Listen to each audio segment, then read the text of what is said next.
नमस्कार साथियों, आप लोगों का स्वागत है कक्षा ऐसी बायो क्लास में। बीएससी सेकेंड ईयर के जूलॉजी फर्स्ट पेपर का के बारे में समझ रहे थे हम। फाइलम कॉर्डेटा का ग्रुप प्रोटोकॉर्डेटा में सब फाइलम हेमिकॉर्डेटा के बारे में कि जनरल कैरेक्टर्स के बारे में आज समझेंगे। इसका पहला जनरल कैरेक्टर है मैराइन एनिमल्स। ये मैराइन एनिमल्स होते हैं, सॉलिटरी रहते हैं और अकेले अकेले रहते हैं, सिंगल सिंगल रहते हैं और ट्यूबिकुलस होते हैं, अर्थात इनकी बॉडी कैसी होती है, ट्यूब लाइक होती है। अनसेगमेंटेड बॉडी होती है, इसमें सेगमेंट नहीं होते हैं, अनसेगमेंटेड होती है। बाइलेटरली सिमेट्रिकली इसमें सिमेट्री इसमें पाई जाती है और पूरी बॉडी जो है 3 भागों में डिवाइड कर सकते हैं। पूरी बॉडी को एक पूरी बॉडी को एक तो कर सकते हैं प्रोबॉसिस में, जो इसका शुंड कहलाता है आगे वाला भाग, कॉलर गर्दन वाला भाग को कॉलर में, और ट्रंक पूरा बाकी जो पोर्शन बचता है उसे ट्रंक कहते हैं।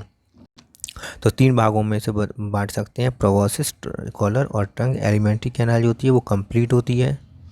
ये ध्यान रखना कि हेमिकॉर्डेटा की बात चलेगी, कंप्लीट एलिमेंट्री कैनाल होती है, स्ट्रेट होती है एलिमेंट्री कैनाल, या फिर यू शेप्ड होती है। तो दोनों में से कोई एक होगी, या तो यू शेप्ड होगी या स्ट्रेट होगी, तो दोनों में से कोई एक होती है। एलिमेंट्री कैनाल के फॉरवर्ड से हॉलो ग्रोथ पाई जाती है। इसमें होलो ग्रोथ मतलब खोखली ग्रोथ होती है। इसमें बक्कल डायवर्टिकुलम, जिसे हम क्या कहते हैं, बक्कल डायवर्टिकुलम कहते हैं। एलिमेंट्री कैनाल के फॉरगट मतलब फॉरगट कहते हैं आगे वाला जो गट होता है। तो गट को 3 भागों में बांटते हैं। गट मतलब एलिमेंट्री कैनाल को 3 भागों में बांटते हैं, फॉरगट आगे वाला भाग, बीच वाला भाग मिड गट और लास्ट वाला भाग हाइंड गट। तो सबसे पहले स्टार्टिंग का भाग होता है फॉरगट जिसे कहते हैं, उसको उसमें से होलो ग्रोथ निकलती है जिसे कहते हैं बक्कल डायवर्टिकुलम। तो बक्कल डायवर्टिकुलम किसका भाग है, एलिमेंट्री कैनाल का भाग होता है। बॉडी वाल जो होती है वो उसमें क्या पाए जाते हैं, बहुत मैनी म्यूकस ग्लैंड्स पाई जाती हैं, जिससे म्यूकस का सिक्रीशन होता रहता है। और इसके बाद आता है डोर्सल हार्ट। इसमें डोर्सल हार्ट पाया जाता है, डोर्सल साइड पर पाया जाता है, जबकि हम लोगों का कहाँ होता है हार्ट, वेंट्रली हार्ट होता है। तो इसे हम कॉर्डेटा के संग में कैसे रख सकते हैं, देख लीजिए हमारा हार्ट जो वेंट्रली साइड होता है, जबकि इसका डोर्सल साइड में होता है, इसीलिए तो तभी तो इसे हटा दिया गया है, कॉर्डेटा से अलग कर दिया गया है। डोर्सल साइड में हार्ट होता है, ओपन ब्लड वेसकुलर सिस्टम होता है, जबकि हम लोगों का कैसा होता है, क्लोज्ड ब्लड वेसकुलर सिस्टम क्लोज्ड होता है, जबकि इसमें ओपन होता है। ये अंतर है, कुछ अंतर है जिसके कारण इसे कॉर्डेटा संघ से हटा के अलग कर दिया गया है।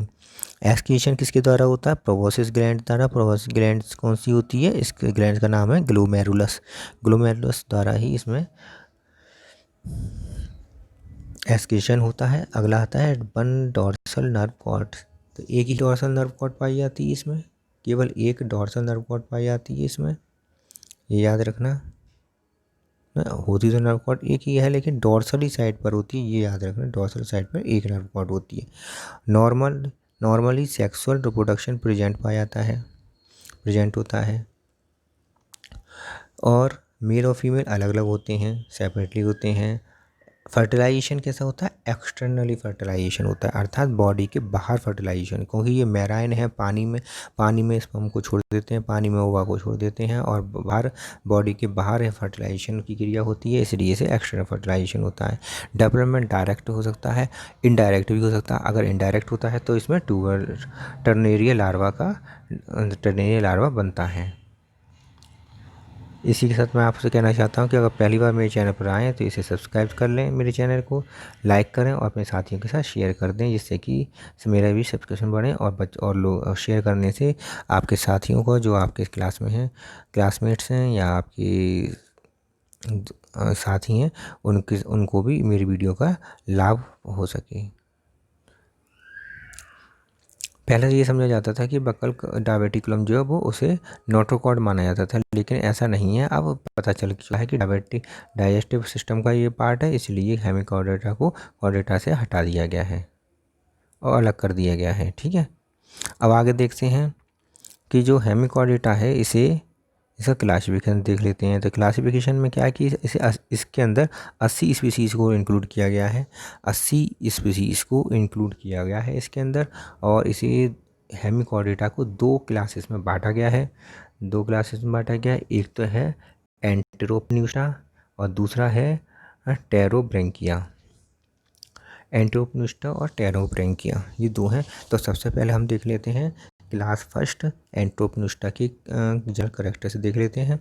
तो इसमें जो इनको जनरली क्या कहा जाता है, टंग वर्म कहा जाता है, एकॉर्न वर्म कहा जाता है। अर्थात क्या है कि ये टंग वर्म क्या होता है, एकॉर्न वर्म क्या होता है, अर्थात ये वर्म लाइक होते हैं। ठीक है,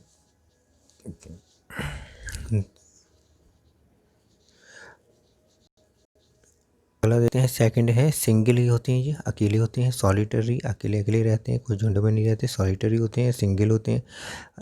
लंबी बॉडी होती है इनकी, ट्यूब लाइक बॉडी होती है इनकी, जैसे ट्यूब होता है, डंडा होता है, इस टाइप की ट्यूब लाइक बॉडी होती है। अनसेगमेंटेड होते हैं ये।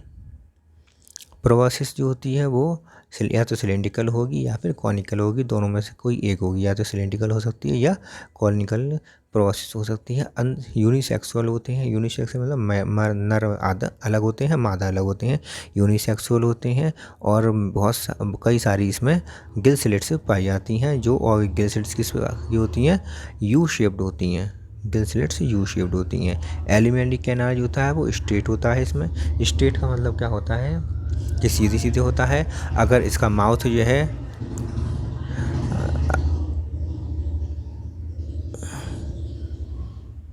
अगर इनका माउथ ये है डॉर्सल साइड पे खुल रहा है तो एनस वेंट्रल साइड पे खुलेगी। अगर माउथ वेंट्रल साइड पे खुल रहा है तो एनस डॉर्सल साइड पे खुलेगा। मतलब क्या है कि एक साइड डॉर्सल या वेंट्रल में से जिस साइड भी माउथ खुल रहा है उसके अपोजिट साइड में एनस खुलेगा, तो इसे कहते हैं स्ट्रेट एलिमेंट्री कैनाल। ठीक है, तो इसका जो एलिमेंट्री कैनाल है स्ट्रेट होती है। स्ट्रेट का मतलब यही हो गया कि इसका माउथ जो एक साइड में खुलेगा, उस अपोजिट साइड में अगर डॉर्सल साइड में खुलता है तो वेंट्रल साइड में इसका एनस खुलेगा। ठीक है, एनस की ओपनिंग होगी। डेवलपमेंट जो होता है, डेवलपमेंट का मतलब क्या है कि डेवलपमेंट या तो डायरेक्ट होगा या फिर इनडायरेक्ट होगा। अगर इनडायरेक्ट हुआ तो क्या होगा, टर्नेरिया लार्वा इसमें पाया जाएगा। इसके बाद और भी इसमें कुछ हैं पीछे, इसमें देख लेते हैं। इसमें क्या है कि बरोइंग हैबिटाट, इनका जो हैबिटाट कैसा होता है, बरोइंग होता है, मतलब बिल बना कर रही रहते हैं। मैनी जेनिटल ग्लैंड्स प्रेजेंट, इनमें बहुत सारे जेनिटल ग्लैंड्स पाए जाते हैं, बहुत सारे जेनिटल ग्लैंड्स पाए जाते हैं। और इनके जो उदाहरण देख लीजिए। बेलेनिग्लोसस इसका उदाहरण है, जो कि हम आगे यूनिट फर्स्ट में पढ़ेंगे ही। और सैकोग्लोसस भी इसका एग्जाम्पल है, प्रोटोग्लोसस भी इसका एग्जाम्पल है। लेकिन हम जो पढ़ेंगे, डिटेल स्टडी हमें करनी है, वो हमारे सिलेबस में बेलेनिग्लोसस की, बेलेनिग्लोसस के बारे में हम डिटेल स्टडी करेंगे। इसके बाद आता है टेरोब्रैंकिया। टेरोब्रैंकिया में देख लीजिए कि ये पंख वर्म कहलाते हैं, जबकि ये क्या कहलाते थे, टंग वर्म या एकॉर्न वर्म कहलाते थे। और टेरोब्रैंकिया वाले जो एनिमल्स हैं उन्हें हम पंख वर्म कहते हैं। और ये सीडेंट्री होते हैं तथा स्थिर होते हैं, अर्थात ये तैरते नहीं, स्थानबद्ध होते हैं।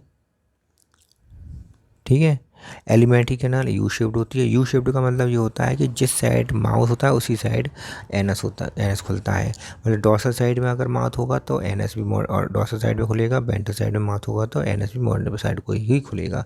अर्थात यू के आकार की इनकी एलिमेंट्री कैनाल होती है। जिस साइड माउथ होगा उसी साइड में इसका एनस होगा। इस प्रकार यू शेप्ड एलिमेंट्री कैनाल इनमें पाई जाती है। गिल सेल्स जो होते हैं वो कॉमा शेप्ड होते हैं। इसमें गिल सेल्स कैसे थे, इसमें गिल सेल्स जो थे वो यू शेप थे और इसमें कॉमा शेप्ड गिल सेल्स होते हैं। अगर पाए जाते हैं, पहले तो एब्सेंट होते हैं, अगर पाए जाते हैं किसी एनिमल में तो एक ही पेयर होगा केवल, उसके अलावा ज़्यादा गिल सेल्स नहीं हो सकती। ठीक है, या तो एक ही पेयर होगा वरना गिल सेल्स होंगे ही नहीं। ठीक है, इसके बाद आता है यूनिसेक्सुअल और बाईसेक्सुअल। ये यूनिसेक्सुअल भी हो सकते हैं और बाईसेक्सुअल भी हो सकते हैं। इसके बाद आता है, इसमें दो ऑर्डर्स होते हैं, रैप्डोप्लूरा और एटुबेरिया। तो रैप्डोप्लूरा और एटुबेरिया ये ऑर्डर हैं और इनके एग्जाम्पल भी इसी तरह के हैं। एग्जाम्पल देखिए, रैप्डोप्लूरा एग्जाम्पल हो गया, मैं बड़ा कर देता हूँ उसे थोड़ा। देखिए एग्जाम्पल क्या हो गया, दो ऑर्डर हो गए, रैप्टोप्लूरा, एटोलुबेरिया, और एग्जाम्पल हो गए से रैप्टोप्लूरा, सेफेलोडोकस डॉस्कस और एटोबेरिया। ठीक है, ये इसके एग्जाम्पल हो गए। ठीक है, तो आज आज तो हम इतना ही देख लेते हैं। अगर आपको मेरी वीडियो समझ में आई हो, बढ़िया लगी हो, तो लाइक कर दें, अपने साथियों के साथ शेयर ज़रूर कर दिया करें, और मेरे चैनल को सब्सक्राइब कर लें अगर पहली बार मेरे चैनल पर आए हैं, जिससे कि नोटिफिकेशन आपको मिलता रहे, जो भी मैं वीडियो डालूँ उसको आपको आपके पास तक वो पहुँचते रहे, और शेयर कर दें जिससे कि सारी वीडियो आपके साथियों के साथ भी पहुँच सके। ठीक है, तो थैंक यू, फिर नेक्स्ट वीडियो मिलते हैं।